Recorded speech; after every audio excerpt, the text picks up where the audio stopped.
Hello humans, welcome to the channel. My name is Matt and I am living and adventuring in a van that I converted all by myself. We've made it into Arizona. I came here specifically to check out this little volcano field. It's a cluster of small cinder cone volcanoes and they're just all over the place. I'm literally parked kind of like in a valley between a whole cluster of them. It's the coolest thing. There's volcanic rock all over the place. Man, check out the soil. It's all tiny volcanic rocks. And right now I'm going to go hike up a small cinder cone that I'm just kind of parked kind of next to here. So if you see that hill in the distance, that's a very tiny little volcano. Yeah, figured I'd get a little blood moving by climbing up that, and then I want to check out the little crater on the top. There's another one in the area that's much bigger. It's Sunset Crater Volcanic National Monument. We're gonna go there probably tomorrow, and that one's really cool because it has a lava flow that you can kind of hike around in. So I'm super psyched to check that out. But this area is so cool. It's really pretty. There's grass all over the place with all these trees kind of dotting the landscape. It's really nice. I love it. Love it. It's just a little baby cinder cone, baby volcano. It's just a little guy. As we get higher up, the chunks of rock are getting bigger and bigger. Look at all this.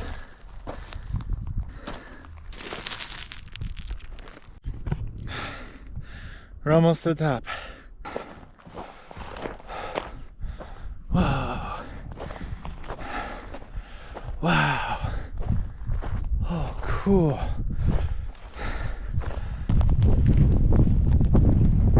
All the burnt trees make it kind of look like the volcano erupted.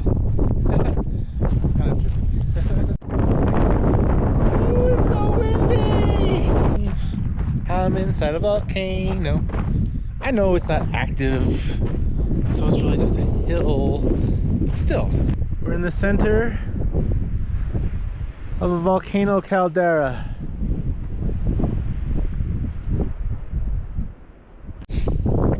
Oh, that was super fun. Made it all the way back around. About to head back down to the van. Going down is way easier. And then you just kind of slide on down. Well, we made it back down. That was super fun. I can't wait to check out the big one tomorrow. Alrighty, we got some peanut butter, we got some jelly, but I don't have any soft sandwich bread, so I'm gonna make some. Okay, I've got yeast in a warm milk and water mixture, and I'm using buttermilk for that extra flavor. Right, we got our salt to our flour, and I don't have any sugar, so I'm going to use honey. Alright, the yeast is bubbling up nicely.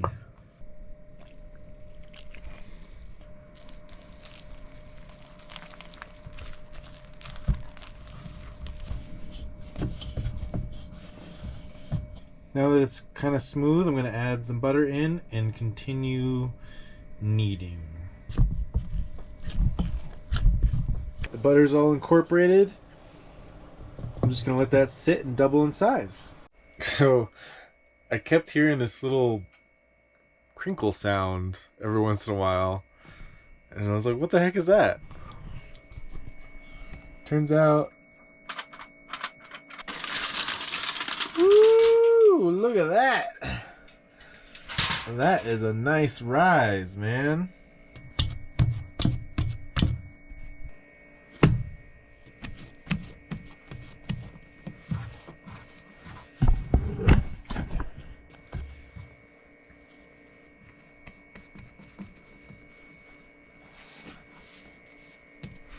And drop her into a nicely buttered loaf pan there. Now we'll let this sit for another half hour, 45 minutes or so. I think she's ready. Ooh, look at that. Nice, nice. Right, into a 350-degree oven for about 35 minutes, I think he said.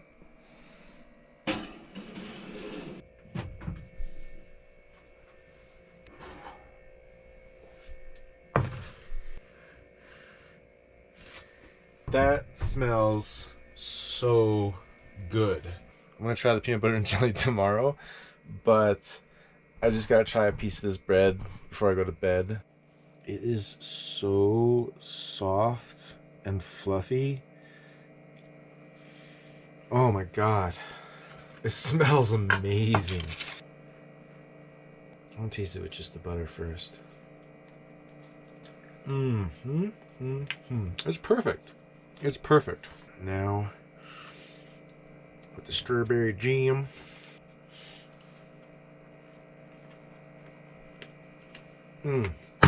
God damn, that's good. Holy shit. Recipe from Joshua Weissman. Holy shit. This is good. I did buttermilk instead of whole milk. I did honey instead of sugar. Oh, it's so good. Holy crap, it's cold this morning. 36 degrees. Woo, looks like we gotta fix our heater today.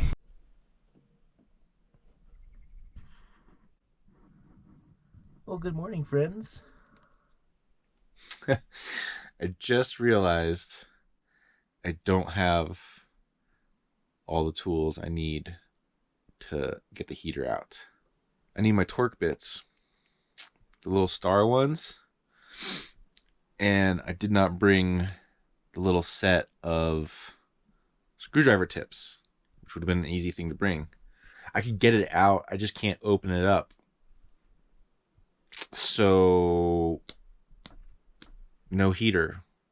Well, that's unfortunate.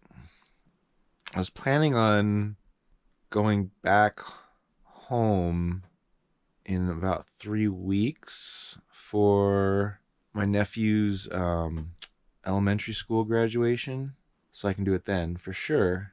But it means no heat for 3 weeks if it keeps getting cold like that. It was 36 in the van this morning. You can't tell when I'm sleeping because the blanket is so nice, but I guess we'll just have to keep using the vehicle heater. It heats it up pretty quick. You just gotta start the engine for a little bit, which is kind of annoying, but I mean, you gotta do what you gotta do, you know? So we'll have to go for a little hike or something instead. Whoopsies. Get the scratch another state off our map here.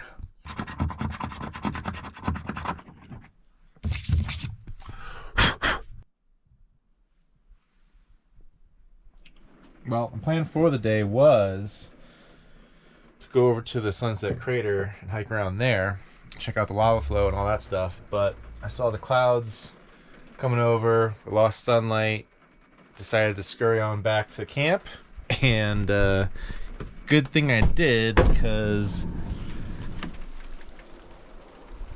we got this, like, you know, that styrofoam hail type stuff.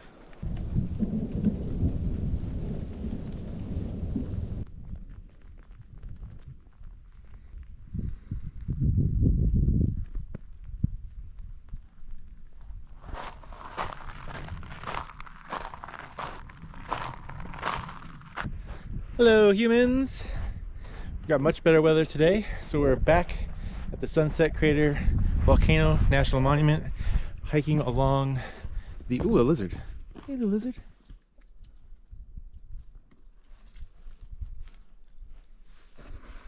And we're hiking along the Bonito lava field. So the general area that I've been in for the last few days is called the San Francisco Volcanic Field.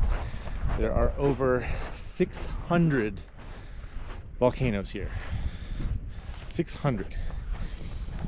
None of them are active, but it's still freaking cool. The Sunset Crater volcano, that's actually the youngest volcano. So that one's only about 1,000 years old.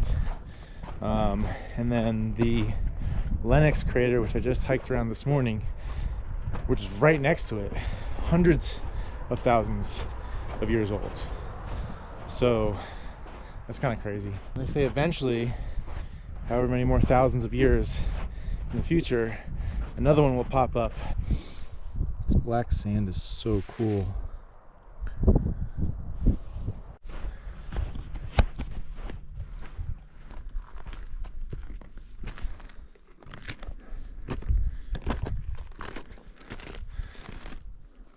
Wow, that's so cool.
Sorry, I am pre-coffee right now, but I need to get my bread started because I'm going to try making my sourdough in the van since that other bread was so good. We have our starter here, nice and ripe. Had that go overnight. First thing we gotta do is make the autolyse, which is just mixing the flour together with some water for about an hour. Lets the flour hydrate properly. 500 of that, 500 whole wheat, 1 kilogram of flour total. Makes it easy to calculate water and hydration. Do 72% hydration, so 720 grams of warm water. That'll do. That'll do. All right, and then we just mix it up.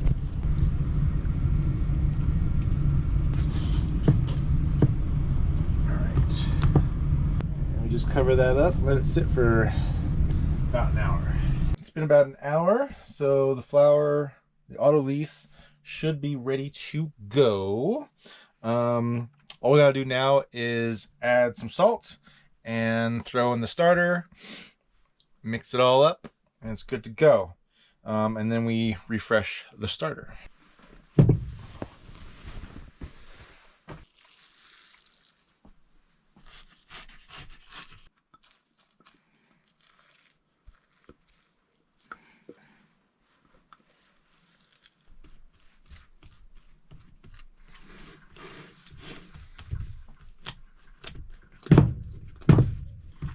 Now we just gotta mix it up real good, make sure that starter is fully incorporated.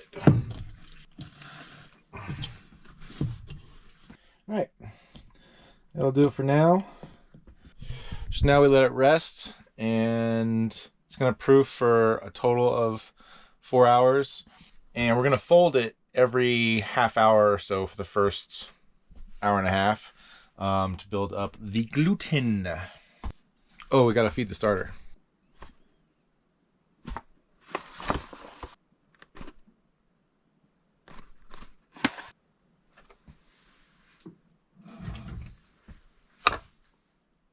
There. That'll be good.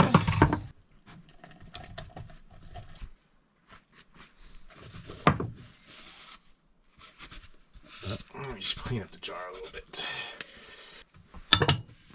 And back into the fridge. And that'll be good there for up to 2 weeks even. I've had this starter going for just over 2 years now. April was its birthday. It's been like a pet for 2 years now.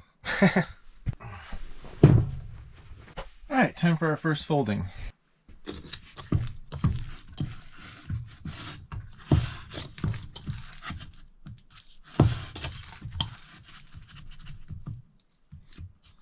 That's it.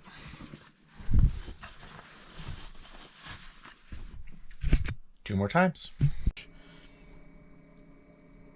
Time to divide and do a little bench rest here.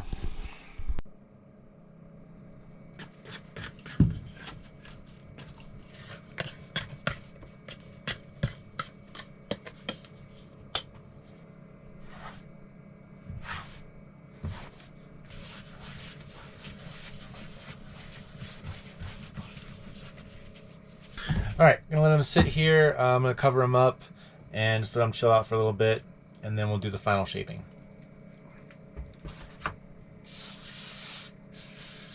Time for the final shaping. So flip her on over, fold it up, and over, and up.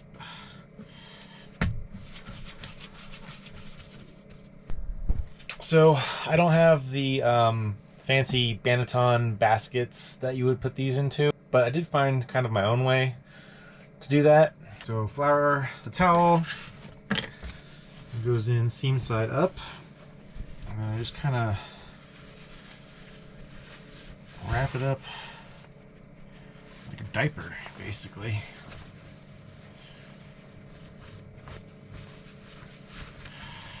And kind of helps it hold its shape. A little sourdough bindle. Alright, now these guys go into a plastic bag.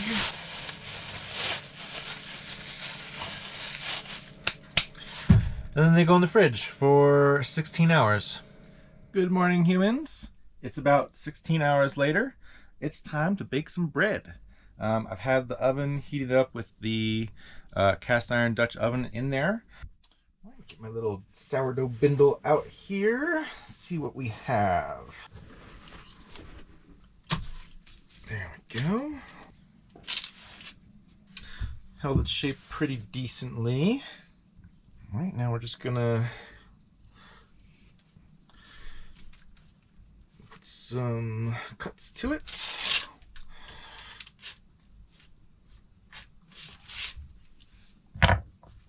Easy peasy.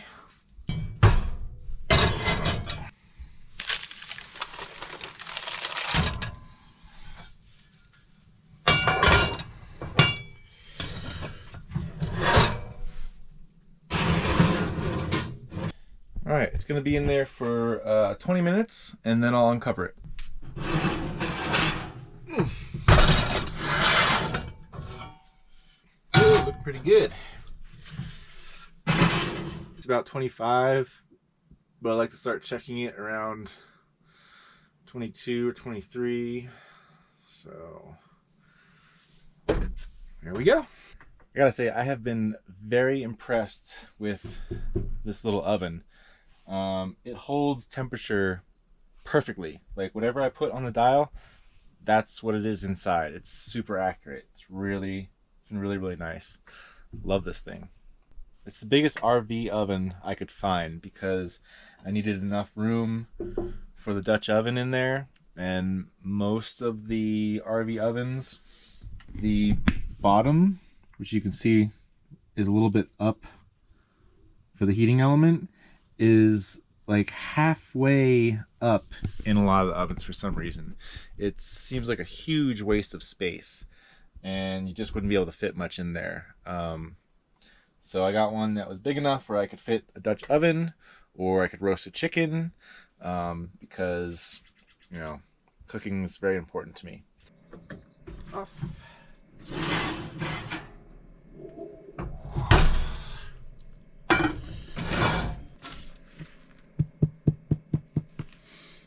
pretty good.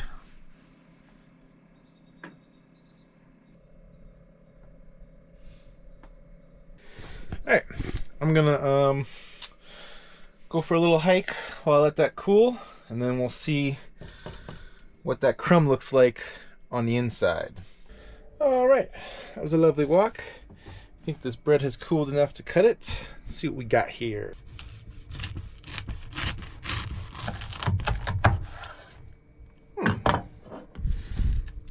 It's about typical. Still not getting those big, huge pockets.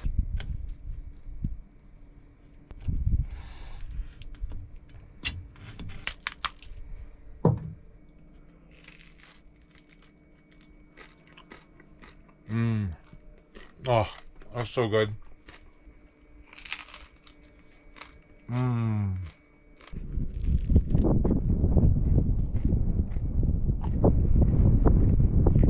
Just perfect. Just perfect. I'm in heaven. Well, it has been super fun here. I've just loved this area, but it is time to hit the road. So tomorrow we are going to leave this wonderful place. We are heading up to Zion in Utah. I have never been to Zion National Park. It looks phenomenal. It looks amazing. So I'm very excited to get up there. And it's not going to be too long of a drive. Most of my drives have been about 6 hours to get from place to place. But tomorrow it's only going to be 4 hours. So it should be a nice, easy day. There are a bunch of dispersed campsites to choose from right outside of the park. And if you've made it this far in the video, please consider liking and subscribing. It would mean a lot to me. And I do hope you will stay tuned for the next leg of this journey. I'll see you next time. Bye-bye.